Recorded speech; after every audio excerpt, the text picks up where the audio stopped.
When we talk about Tila, we are talking about the Truth in Lending Act. Now, Tila is a law that was designed to protect consumers to make informed decisions about credit. And the way that they make informed decisions about credit is through transparency of disclosing the finance charges using the annual percentage rate. Now, although Tila is enforced by the Consumer Financial Protection Bureau now, it was initially passed by Congress in 1968 as part of the Consumer Credit Protection Act, and it was implemented by the Federal Reserve Board. So that way Tila could now be known as Regulation Z. Now, the test may try to trick you about these few facts. So it is important that you understand that Tila is enforced by the Consumer Financial Protection Bureau now, but you may also need to know that it was initially passed by Congress in 1968 as part of the Consumer Credit Protection Act. And again, Tila is a law that protects consumers in order for them to make informed decisions about credit through the transparency of disclosing finance charges using the annual percentage rate.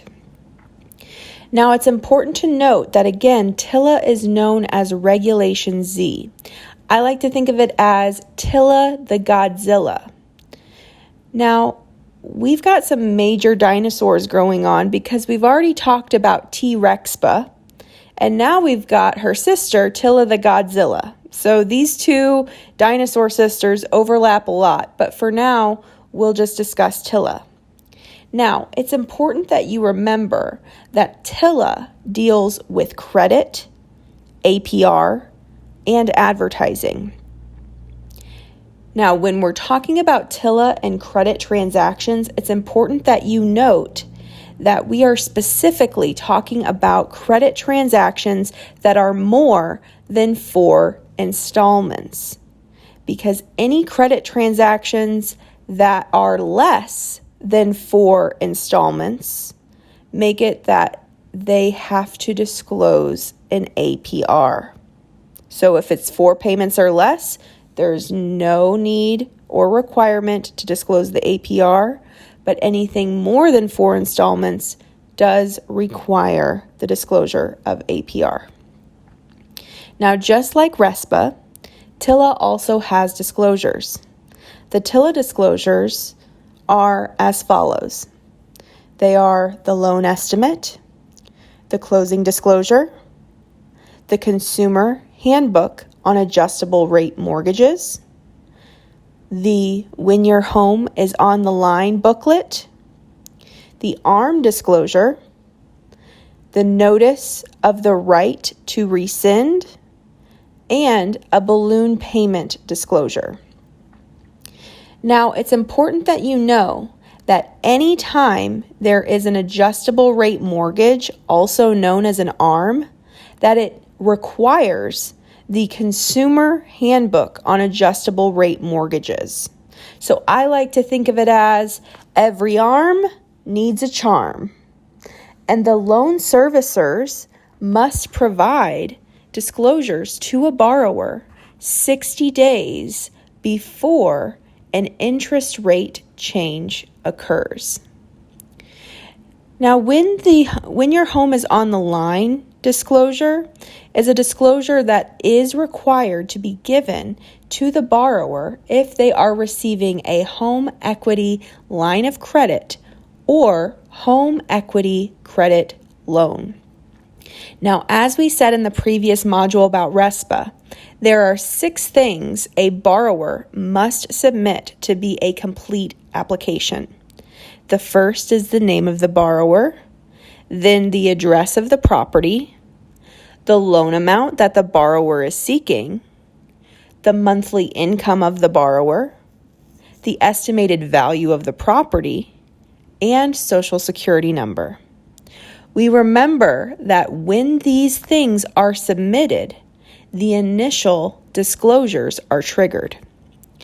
Now, one of the initial disclosures required by RESPA is a Tila disclosure known as the loan estimate. The loan estimate is a 3-page document which discloses to the borrower what the settlement service provider costs are, the initial annual percentage rate of the loan, as well as the estimated cash to close the loan. Now, the loan estimate is required to be provided to the borrower at or within 3 days of the application. The terms on the loan estimate must be available for 10 days. Those terms, however, do not include the interest rate. I'll say that one more time. The terms on the loan estimate must be available for 10 days, but those terms do not include the interest rate. In the previous module regarding RESPA, we talked about when a revised closing disclosure would be given.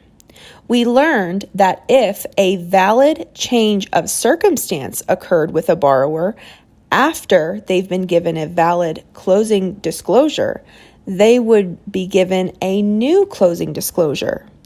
In the same way, if a valid change of circumstance occurs before the closing disclosure is given, then a revised loan estimate would be given. So let's say that one more time. If a valid change of circumstance occurs before the closing disclosure is given, then a revised loan estimate would be given. As a review, what constitutes a valid change of circumstance with Tila is the exact same as it is in RESPA. So, a valid change of circumstance could be any of the following: an act of God, war, disaster, or other emergency, any new information regarding the consumer, loan, or property, any information regarding the consumer's qualification for the loan that was relied upon to qualify that either changed or was later found to be inaccurate. These are the circumstances that would be necessary to give a borrower a revised loan estimate. When there is a valid change of circumstance, a revised loan estimate must be given within 3 business days of receiving information that is sufficient for a valid change of circumstance. And it must be received by the borrower no later than 4 days before the loan closes. And the reason for this is that it gives the borrower the mandatory 3 business days they need to review the new revised loan estimate to ensure accuracy, and 1 day for a new closing disclosure to be given before the loan closes. So it's important that you also remember that the documentation regarding the reason for the revision must be kept for 3 years. Now, you may see a question on the test that may read like this: what is the latest time a revised loan estimate can be received by a borrower? Would it be A, 3 days before the loan closes, B, 4 days before the loan closes, C, 1 day before the loan closes, or D, 7 days before the loan closes? In our case, the answer would be B, 4 days before the loan closes.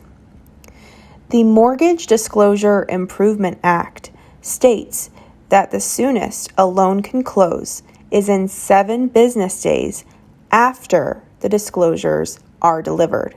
So, in order for a borrower to have 3 days to have the disclosure and look it over before the loan closes, it must be given no later than 4 days before the loan closes.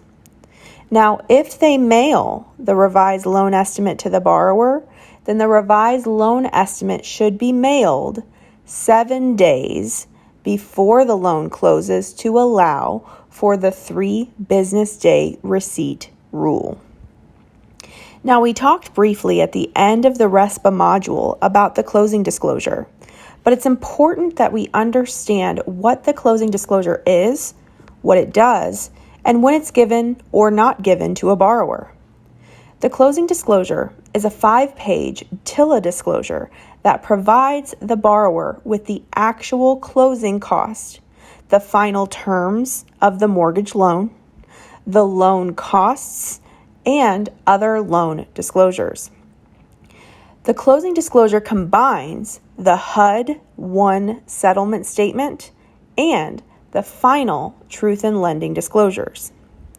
The primary differences between the loan estimate and the closing disclosure is that the loan estimate discloses the estimated or potential of what the closing cost will be, whereas the closing disclosure has the final terms of the mortgage loan, and the closing disclosure is given twice.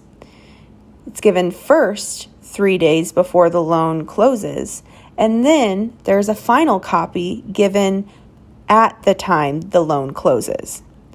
The closing disclosure is not given if there is no federally related loan, no closing costs to the borrower, or for most closed-end loans. Now, a closed-end loan is defined as a loan that has strict payback terms. It typically can't be prepaid, renegotiated, or refinanced before the end of the term without paying a prepayment charge. As we stated at the beginning of this module, Tila primarily has to do with the transparency of the terms and costs associated with credit transactions to the borrower. The primary way that Tila discloses this to a borrower is by expressing the APR, whether orally, in writing, or in advertising. Even if a client simply calls to know what interest rate they would qualify for, the APR still needs to be disclosed regardless. The APR is the annual percentage rate. It's important, however, that you understand that the APR is not only the interest rate. The APR includes finance charges associated with the loan that are spread out over the life of the loan. So let me say that again. The APR is different from the interest rate because the APR also includes finance charges associated with the loan that are spread out over the life of the loan. An easy way to remember what the APR can be defined as in a formula would be the total interest plus fees expressed as a percentage.